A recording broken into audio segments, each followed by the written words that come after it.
U.S Iran tensions may be showing fresh signs of easing. U.S. President Donald Trump says all mines have been cleared from the Strait of Hormuz, while Washington and Tehran reportedly have reached a ceasefire deal that includes a free passage through the key waterway. For more on this tonight, we turn to Dr. Go Myung-hyun. Good evening, Dr. Go. Good to be with you.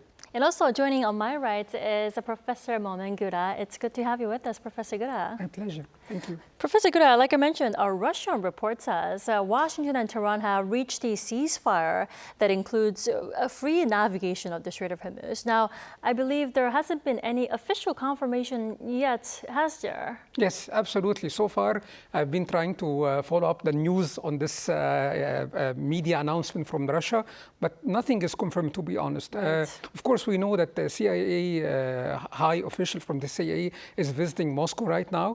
So we're not really sure what the end result of this meeting will happen. But so far, we don't have any confirmation about any off-ramp of what's happening right now. Right. For now, it's a potentially significant development, but still one that needs official confirmation. Now, Tehran at the same time has drawn the line that it will not take any further steps to reopen the Strait of Hormuz unless the U.S. adheres to a previous MOU. Now, what's Iran's argument here? Well, the problem is that we have a problem of trust, and we have a problem of instability when it comes to the Trump administration, unfortunately. The Iranians are now having a very significant bargaining chip, that of Strait of Hormuz. Nobody could, or at least us economists, we didn't really consider that this would happen, a few months ago. But now it's happening. Iran is in control of Strait of Hormuz. Of course, U.S. have its naval ships and so on, but they're having some serious problems with the Indian Ocean, and we know some news about that as well. So Iran's argument is that they need maybe significant goals, significant steps to follow through, some sort of negotiations to follow through. Also, they need the reciprocal treatment. They need to open up their economy and so on. But I think it's getting harder and harder every day. The instability of decision-making of the Trump administration, and also we don't know what's going to happen tomorrow. If tomorrow morning Trump administration says that we're going to have like a new bombardment or even boots on the ground, nobody would be surprised. So it's really unfortunate. I sincerely hope things go on a better off-ramp, but so far we are stuck in a very bad situation, unfortunately. Stuck is the most appropriate term to describe the current situation. Yes. Now, that's that from Iran. Yes. Now, let's turn to Dr. Go for the U.S. side. Washington has been ramping up economic sanctions and pressure on Iran. Now, shifting from military pressure to now what it calls Operation Economic Outcast. The question is, what is the Trump administration really trying to achieve through this strategy, Dr. Go? Well, it's actually an expansion of the existing sanctions regime on Iran. We have to understand, though, like the impact that the administration is expecting to have with the expanded sanctions regime on Iran is probably like exaggerated, I guess. But essentially, it's a little bit of media play because Iran's been subject to sanctions for more than 40 years, and the round of sanctions on Iran has in fact expanded since 2020. So, for instance, Iran's revenue has been pretty much capped since 2019 when the then first Trump administration reinstated the strong export control regime as well as the capping on the Iran's oil revenue. So, for instance, Korea and Japan have stopped importing Iranian oil since 2019. Right. So clearly, the upside to the new round of sanctions is going to be limited. But what has changed, though, is that essentially the U.S. administration is plugging the loopholes in the existing sanction regime. They are adding new sectors to the sanctions. For instance, they are highlighting sanctions on digital currencies, cryptocurrencies, and they are going to after cryptocurrency exchanges, not just in Iran, but elsewhere. And also they're expanding the scope of the secondary sanctions. So what they mean by secondary sanctions is the primary sanctions are against targeting Iranian entities, Iranian persons. Secondary sanctions are entities and persons that are dealing with Iran, but that are located outside of the United States. So, and I think the main targets here are mainly the trading houses are located in the Middle East, such as United Arab Emirates, but in Hong Kong, elsewhere such as Hong Kong, and other countries that are emphasize trade with other countries. So, and Iran has been using these trading houses that are far away from their country to evade sanctions that are in place by the United States. So the Trump administration is essentially going after them. But again, the breadth of the sanctions have expanded a great deal. But on the other hand, the upside of the sanctions or the impact, the renewed impact will be quite limited because the sanctions in place are already very strong.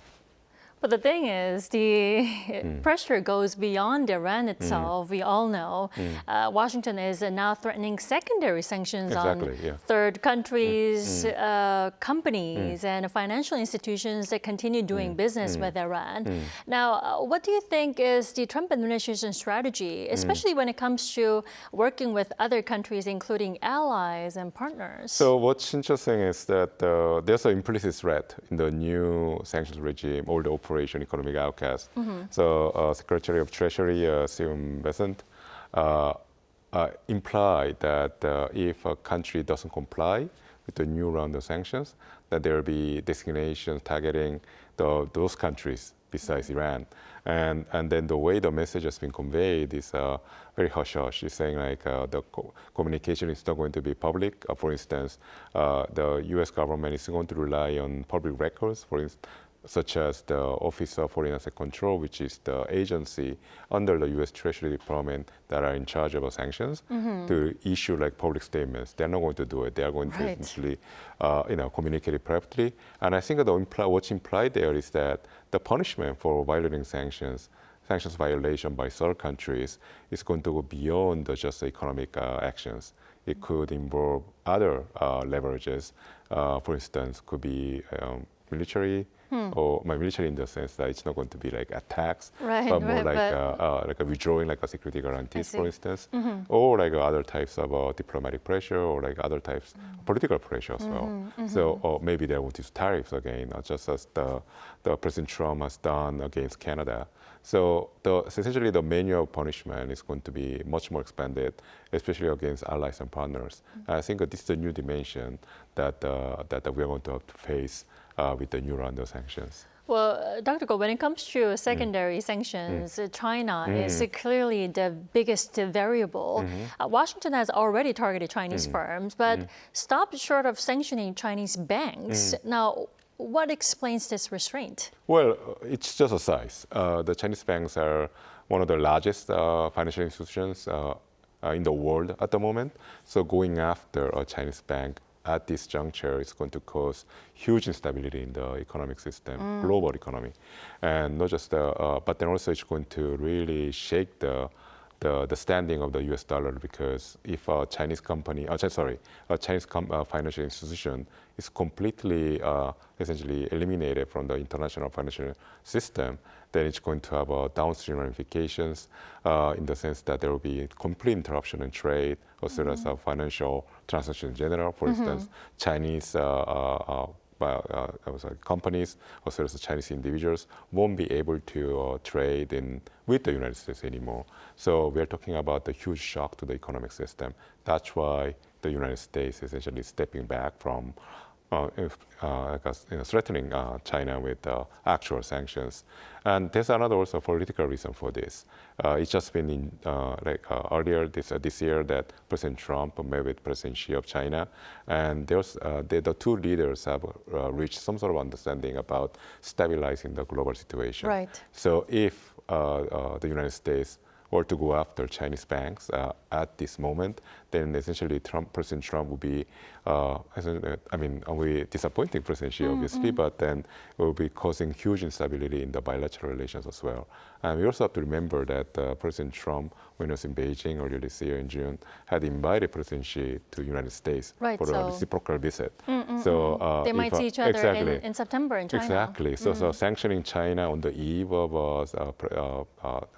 important visit by President Xi to the United States will really undermine the bilateral relations. So these two factors essentially constraining the U.S. hands when it comes to China. But Professor Gouda, Iran is not backing down, is No, it? no. No, Iran claims that it's gone through all these sanctions and says it has a 2-year plan to cope with them. The question is, how much pressure will these new measures will actually put on Iran? That's a great question. Let me first just mention that we have mentioned in this meeting the word sanctions a lot, right? But the thing is, President Trump in his social media post, he didn't mention the word sanctions. He used other words, economic warfare and devastation and so on. So he's avoiding to use the word sanctions because we all know, all of us, I think, and even the viewers, we know sanctions have been there on the Iranian people for a very, very long time. They're used to this. They're experts in evading such kind of measures. So I think the effect wouldn't be that hard on the Iranian government itself. It would be, more pressure, of course, on the Iranian people. Iranian people are already suffering. They are in the economic situation is in a very bad shape, of course. And to be honest with you, I don't think the Iranian government is really considering the sufferings of the people so far. Of course, to a certain extent, but it's not a democracy. Let's not kid ourselves. So Iranian people is really in a bad situation. They are suffering right now so much. But the problem is that this kind of measures in the Iranian people, the Iranian government have already evaded this for a long time. And actually, let me also add something to what Dr. Go have mentioned earlier. Such kind of measures is also hurting the U.S. economy because it's devaluating the dollars, Right. because the thing is Iranians are trading with the Chinese right now. They're not using the dollar system because dollar system have such kind of sanctions. So what will happen is that the demand on dollar will be less. Dollar value will be less, so this will even hurt the American economy. Right. So this situation is very complicated, and in economics, simple answers are usually wrong. Such kind of a sanction or tariffs or taxes, it doesn't work. It doesn't work. Simply doesn't work. You need more focused. You need more negotiation skills. You need more, I would say, holistic approach. So such kind of problems rather than a simple sanctions on and off and binary measures. You mentioned holistic approach. Yes. How would you define holistic approach? Well, at least, like what Dr. Go have mentioned earlier, we need some sort of an international, on-site of what's happening right now. Simply putting this, U.S. can simply just say we're putting sanctions to all the secondary sanctions for all the parties like involved with Iranian dealings without consulting them, without consulting the Chinese government or Russians or even the EU. And it's even hurting U.S. allies, in the region. It's hurting India, it's hurting Turkey because, Iranian, when they have money, they are buying from those people, So to be honest with you, as an economist, I'm baffled by this kind of policy. And to be honest with you, up till now, I've been really following the news from U.S. I didn't so far hear any sound remarks by an economist from U.S. In favorable of such kind of sanctions. All I've heard, sometimes even from Fox News, it's that it might not work. The effect might not be as significant as it is. So I don't know. I don't think it will really change the situation right now. Well, at the same time, we have to keep in mind the U.S. midterm elections are coming up on November 3rd. Dr. Go, do you think Trump is under pressure to deliver a breakthrough before the American voters head to the polls? Well, I think at this juncture, he kind of gave up. Really? In a way, I think that's probably the only explanation for this expanded round of sanctions in Iran, because Iran has threatened to retaliate, not through economic measures because they don't have any leverage, obviously, but with kinetic options, essentially, and threatening U.S. allies and partners in the region with hybrid attacks, also as actual kinetic attacks using missiles and drones. So if that were to happen, then clearly it's going to rattle the energy market in the world, which is going to lead to increase in fuel prices, especially in the United States. So if there's one metric that President Trump is probably watching very carefully right now, is the domestic price of gasoline in the United States. That's going to be a very important indicator of whether President Trump will be able to, or the Republican Party will be able to survive the midterm elections. But then I think the trend has already been set. There's a widespread consensus that the Republicans are set to lose the House. The experts are discussing the chances of it, and it's around 85%. So what's going to be the important metric or like indicator of victory or or like a defeat for President Trump in the upcoming midterms will be whether the Republican Party will be able to keep the Senate. And I think there's a 50-50 chance that still, despite the increase in tension in the Middle East, that the Republicans will be able to keep the Senate. And that's going to be essentially the bar of success or failure for President Trump. And I think he's pretty confident that, it's flipping a coin for him. So I think he's taking chances that he'll be able to keep the Senate and also put pressure on Iran. And I think this is essentially, it's not so crazy as it sounds. So in a way, President Trump has lowered his own expectation probably about Iran and also about his political outcomes in the midterms. Well, we still have 2 months to go until the elections. Exactly, yeah. So how much is the political timetable really, do you think, will influence the negotiations with Iran? Well, it's clearly it's a factor, but less of a factor than people could give credit for, I think. So I think it's possible that President Trump is clearly, so he's a political animal, so he's paying close attention to it. But nonetheless, the way the United States administration is expanding the scope of action against Iran, I think it shows that their calculation has already been made, and they're thinking that they can hedge the downside to the new round of sanctions. And this, even if Iran rushes out with kinetic response. But that brings us to a striking contrast with North Korea. Now, Trump is ramping up pressure on Iran. At the same time, he's dying to meet North Korea's Kim Jong-un. Now, what explains these fundamentally different approaches to Tehran and Pyongyang? Well, clearly, Iran and North Korea, in our eyes, are they in the same rubric, which is they are part of the same axis, the CRINC, China, Russia, Iran, and North Korea. But nonetheless, for President Trump, I think he considers Iran to be different from North Korea, not because their behaviors are different. It's more about the feasibility of success. So, obviously, what really sets them apart is the fact that sets Iran apart from North Korea is that North Korea is essentially a de facto nuclear power, whereas Iran doesn't even have sufficiently rich weapons-grade uranium. So, but setting that aside, that creates the paradox of feasibility. So I think President Trump believes that he's just around the corner from achieving success with Iran, either through regime change or through negotiations that favors the United States. But he understands that with North Korea, the prospect of having a successful military operation or even a diplomatic breakthrough is pretty low. So I think in fact, when it comes to North Korea, it's my suspicion that even President Trump understands that the likelihood of a successful diplomatic negotiation with North Korea is very low, especially now that there are only 2 months from now to the midterm elections. Right. So I think he's using the North Korea or the possibility of meeting with Kim Jong-un as a political prop to bring attention to himself and then package himself as more of a very successful negotiator or deal maker. Right, he's throwing all the possibilities in the air. Exactly. So I don't think he's putting his political capital on having a possible outcome in North Korea. It's just part of his political play that he's engaged in. Nothing new. Exactly. Well, finally, diplomatic efforts are still continuing. Professor Gouda, with Pakistan's Army Chief Asim Munir visiting Iran as the sanctions were announced. Now, while the U.S. is mounting pressure on Iran and Iran not backing up, what will be a realistic path to the negotiations and also back to diplomacy? Yeah, well, diplomacy is a word that's now less mentioned every day, Right. I think, in the media and by everyone. I think something that really matters, and I believe in this, is that still President Trump is the one who's setting up the agenda. If President Trump can show signs of trust, that Iranians can trust him, that we can, there is a possibility of a break, of an off-ramp of this situation, if he can show that we have a clear agenda, a clear goal. To be honest with you, even up to now, we don't have clear goals of this war. Does the U.S. want a regime collapse or stopping or limiting of nuclear proliferation? It's not really clear because you cannot have both goals at the same time. If you have a regime collapse, maybe you have even more hardliners coming afterwards, and then you have even worse situation.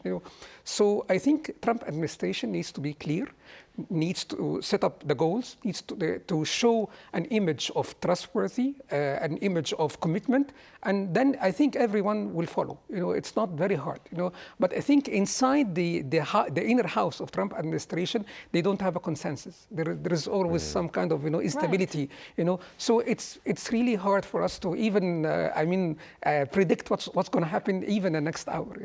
So I sincerely hope that we have a better outcome, that we don't have so pessimistic views of what's happening right now. Hopefully, in our next meeting, things are flourishing and we are more happy with it.